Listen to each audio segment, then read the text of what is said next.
Hi, I'm Peter Adamson, and you're listening to the History of Philosophy podcast, brought to you with the support of King's College London and the Leverhulme Trust, online at www.historyofphilosophy.net.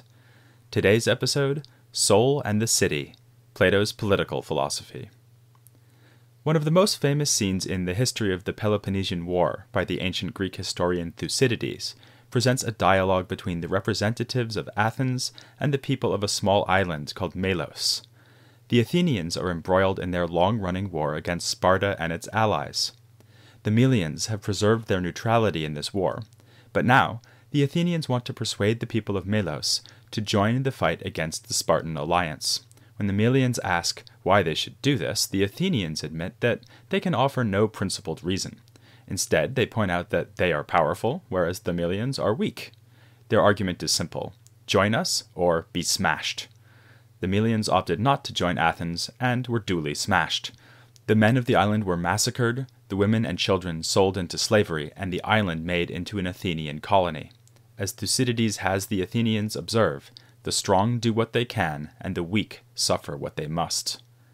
Actually, this traditional translation of Thucydides' famous aphorism is not particularly accurate, but in any translation, the scene shows Athens giving Melos a brutal lesson in realpolitik. Thucydides has his own reasons for putting this speech into the mouths of the Athenians, because it helps him develop his great theme of Athenian arrogance and expansionism. On his telling, the Athenians reap what they sow when they lose the Peloponnesian War. This shook the political institutions of Athens to their foundations.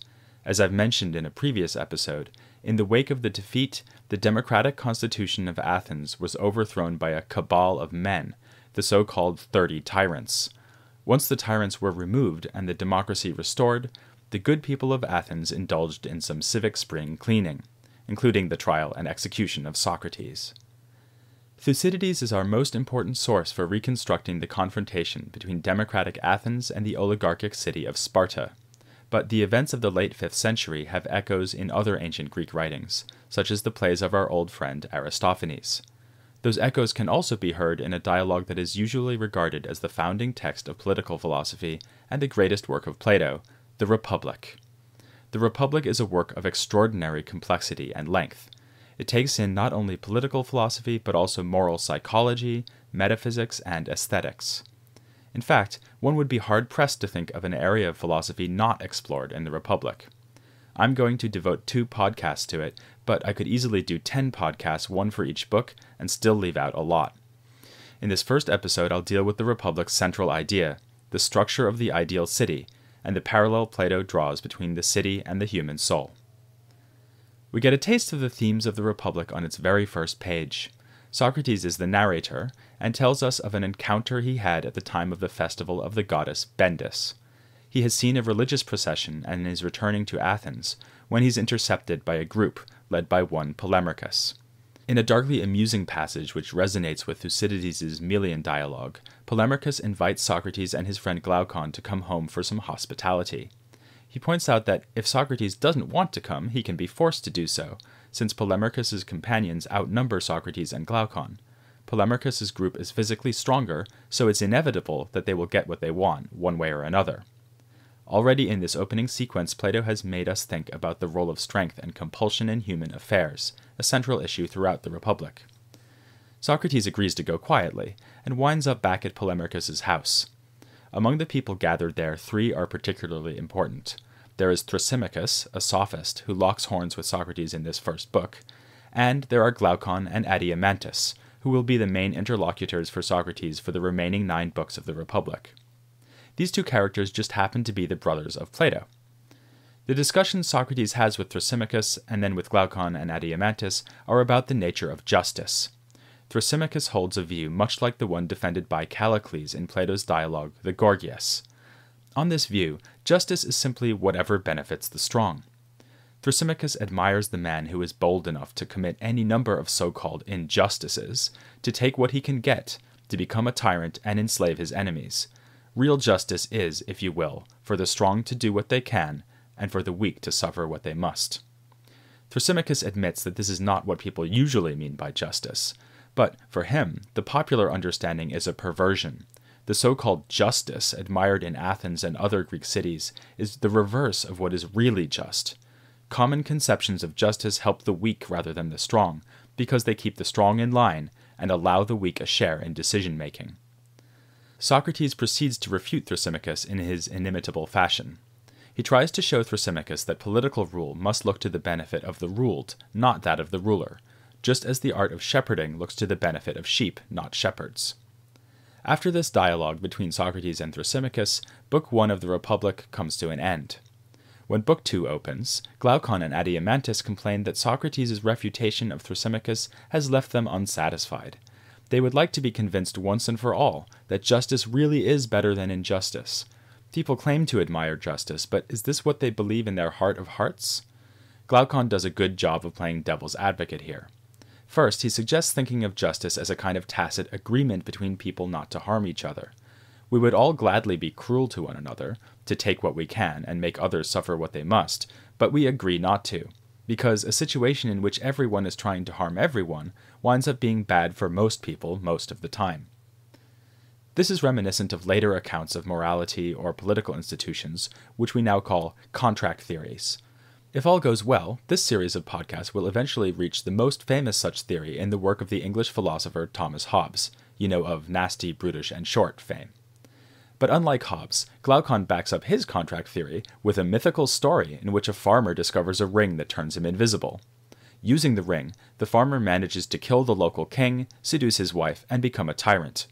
And let's face it, says Glaucon, we would all do the same if we were given a ring of invisibility.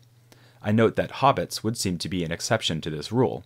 But hobbits aside, the example of the ring is supposed to show that people don't really value justice, because if they could get away with it, their actions would prove that they think injustice is more advantageous. This, then, is the task set for Socrates in the Republic, to show Plato's brothers, and of course us, the readers, that justice is more choice-worthy than injustice. For Socrates, the hard-nosed realpolitik which sacrifices justice for the sake of expediency, as the Athenians did at Milos, betrays a crass misunderstanding of our real interests. This will be true at the level of the city, as well as the level of the individual person. Socrates introduces this parallel between soul and city by suggesting that if we wanted to read some words that were written in small letters, we would be happy of the opportunity to look at the same words written elsewhere in much larger letters. In the same way, he suggests, we can learn about justice in the soul of an individual by studying justice in the city. Here you might complain that Socrates is simply assuming that there is a parallel between city and soul.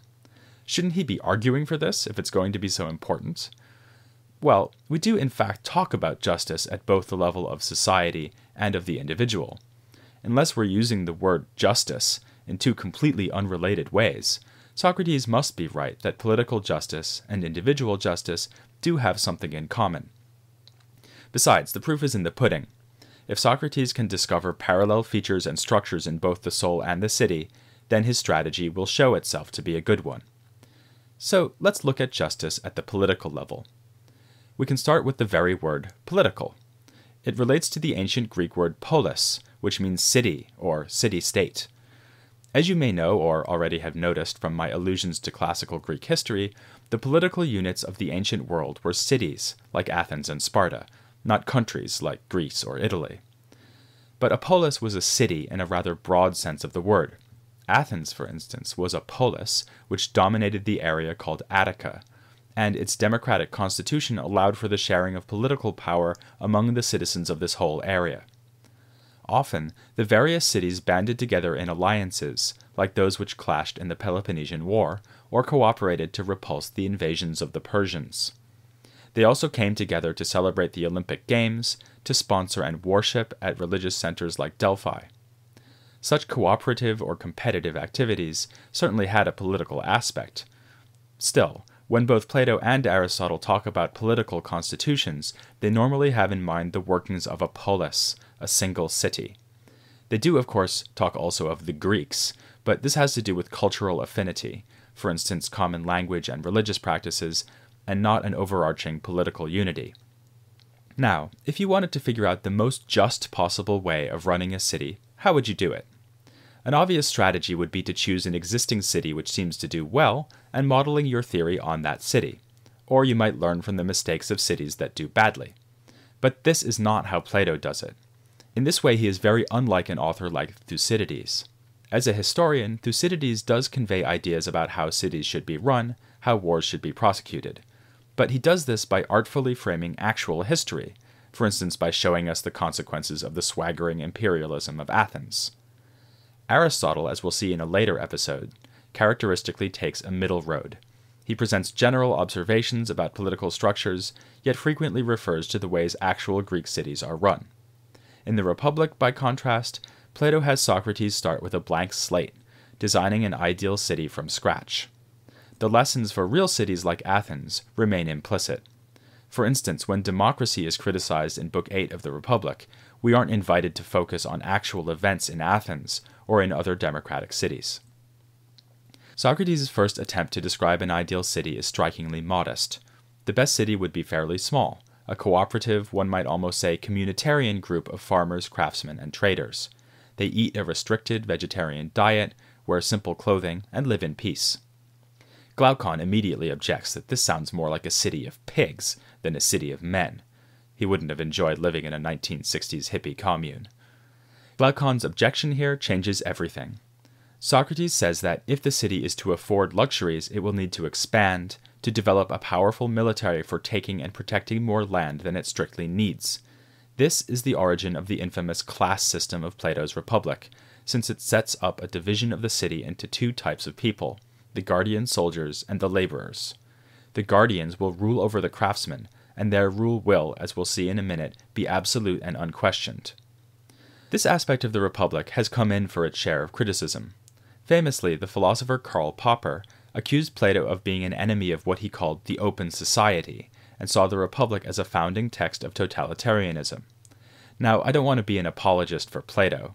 Actually, I take that back. I do want to be an apologist for Plato. Part of my defense would be that the introduction of a ruling class is explicitly marked by Socrates as being a departure from the true ideal, which is his more simple agrarian community. The city which includes luxuries is, as he says, fevered, rather than truly healthy. As the next several books of the Republic unfold, we are given much more detail about this feverish version of the ideal city. The guardian class takes center stage.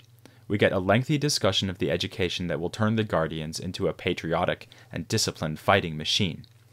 In the course of their education, it becomes necessary to separate out this higher class into two subclasses. There will be the true guardians who actually rule the city because of their natural gift for self-control. And then there will be the helpers or auxiliaries, who will serve as a fearsome army for defending the city. So in the end, the city Socrates is describing winds up with three classes, not two. There are the true guardians, who do the ruling, then the auxiliaries, who do the fighting, then the craftsmen, who do everything else. It's paramount that the right citizens are placed into the right classes. To make this possible, sexual relations between the citizens are highly regulated. People are assigned by a rigged lottery to mate with carefully selected partners. The guardians have no private property, but share all things in common, even children, who are taken away from their mothers at birth and raised by the whole community of guardians, so that they form one big, happy family. Now, I know what you're thinking. This all sounds pretty wacky. Sharing children? Assigning people to mate with each other by lot? It's hard to take all this seriously as a real set of policies. Plato's audience would probably have agreed, and would have been particularly shocked by the proposal that there should be women in the guardian class. Women were treated as far less than equal to men in Greece as a whole, and got a particularly bad deal in Athens. But Plato has Socrates argue explicitly that even if women are not actually equal to men, they should be capable of performing all the same roles in society. Of course, for us this is admirable and forward-thinking. But Socrates' proposals for the sexual politics of the ideal city do have some disturbing resonances for us too. These days, eugenics doesn't exactly have a good name. But Socrates is adamant that without such firm control over the class system and the reproductive arrangements that sustain it, the city is bound to degenerate. He invents a mythic story which will be fed to the citizens of the city, the so-called noble lie. According to this noble lie, the citizens of the city all have an admixture of metal in their blood. The true guardians have gold in them, the auxiliaries silver, and the craftsmen bronze and iron. This will persuade them to see the importance of staying within their own class, or doing their own, as Socrates puts it. The justice of this just city consists, in fact, in the various classes doing what they are meant to do, with the guardians ruling, the auxiliaries fighting, and the craftsmen obeying. Here, admittedly, you can see why Popper and others might have caught a whiff of totalitarianism in the Republic. But interestingly, Socrates himself sees the ideal city as unsustainable, since he supposes that the eugenic lottery will inevitably fall short of perfection, and the classes will get mixed up after all. That, then, is a sketch of Socrates' just city. But what about the just soul? Can we really, as Socrates suggests, understand justice in the city as a larger image of justice in the soul? Socrates argues in the 4th book of the Republic that we can.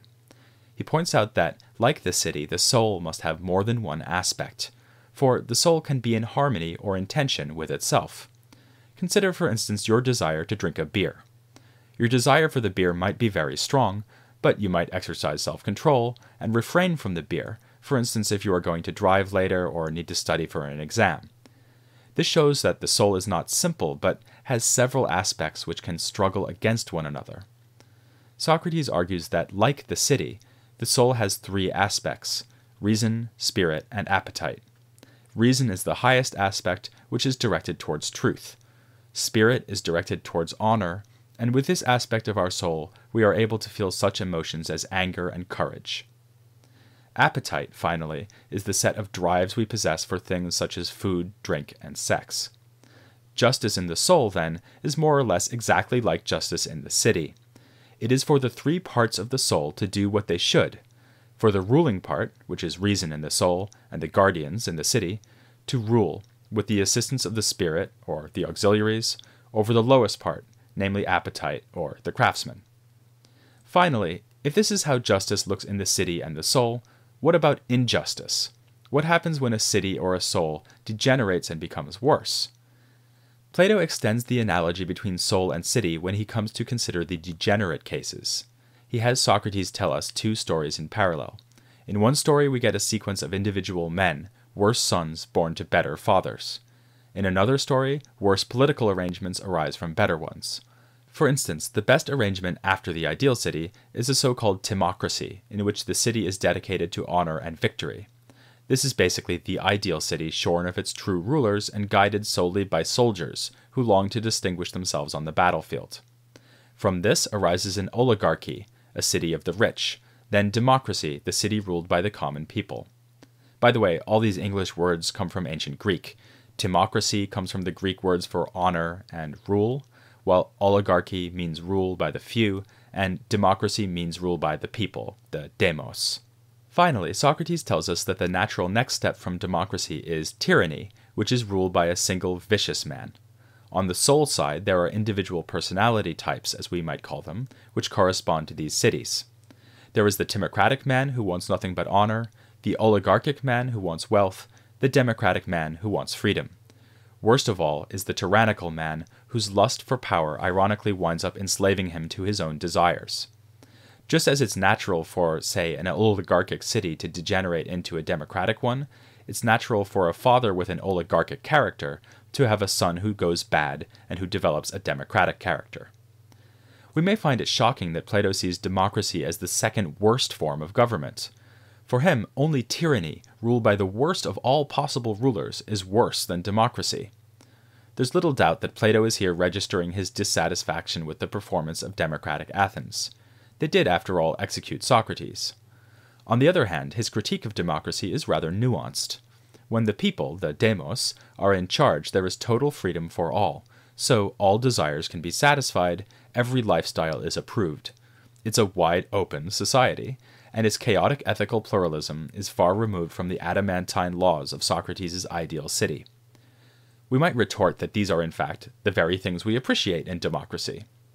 And Plato agrees that democracy is attractive, despite being defective. He has Socrates say that this is the most beautiful constitution, like a many-colored garment in its variety. Also disturbing is his suggestion that tyrannies naturally arise from democracies. Here Plato may again have been thinking of the experience of Athens, and the seizure of the city by the 30 tyrants in the wake of the Peloponnesian War. His reflections on the relation between democracy and tyranny stand as a warning to all of us who live in democracies today, even if we don't agree that democracy is already about as bad as it gets. Suppose, though, that we did agree that there is a better way to go than democracy. Suppose we liked the sound of Plato's ideal city and wanted to create one. What would be our first step? What kind of people would we need to select for our true guardians? I don't want to give too much away, but let's just say that those of us who do philosophy for a living are going to like Plato's answer. We'll find out why next week, here on the History of Philosophy, without any gaps.